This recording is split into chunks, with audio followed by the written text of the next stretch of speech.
Hello बच्चों, let's read the question. The question says what is the equilibrium constant if ATP hydrolysis by water produce standard free energy of minus 50 kilojoule per mole under normal body condition. Okay, तो normal body condition पे जो इसकी standard free energy है वो given अपने को minus 50 kilojoule per मोल. Okay, तो अपने से पूछा है कि इक्विलिब्रियम कांस्टेंट पूछा है इसका जो एटीपी हाइड्रोलाइसिस हो रहा है बाय वाटर. ओके, और वो वैल्यूज जो है वो गिवन है 2.66 into 10⁸, 5.81 into 10⁸, 1.18 into 10⁷, 1.98 into 10⁸.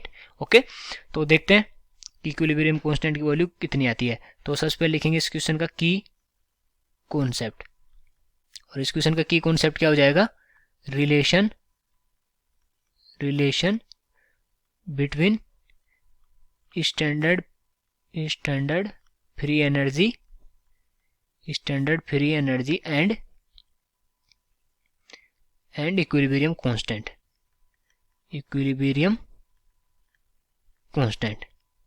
Okay, ये हो जाएगा इस क्वेश्चन का की कॉन्सेप्ट.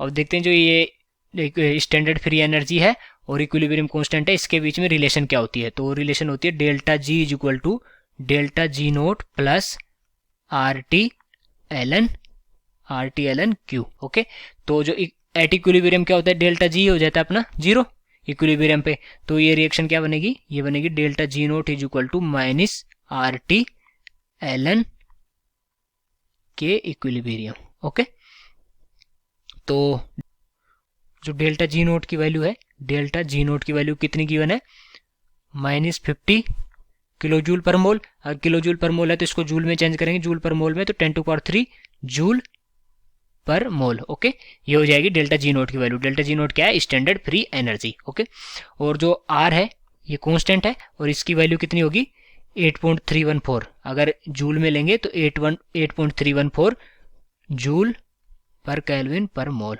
ओके, ये हो जाएगी आर की वैल्यू. और जो टेम्परेचर है, टेम्परेचर में इसने बोला है कि नॉर्मल बॉडी कंडीशन में लेना है. नॉर्मल बॉडी कंडीशन में कितना होता है 37 डिग्री सेल्सियस, और यहाँ पर जो टेम्परेचर वो है केल्विन में, तो इसको केल्विन में चेंज करेंगे तो ये कितना हो जाएगा 37 डिग्री सेल्सियस. तो उसके लिए क्या करना पड़ता है अपने को 273 ऐड करना पड़ता है, तो ये हो जाएगा 310 केल्विन. Okay, 310 kelvin. तो ये अपने पास यहाँ से सारी वैल्यूज हैं, या तो इसी जो इक्वेशन है इससे जो के इक्विलिब्रियम है वो फाइंड आउट कर सकते हैं.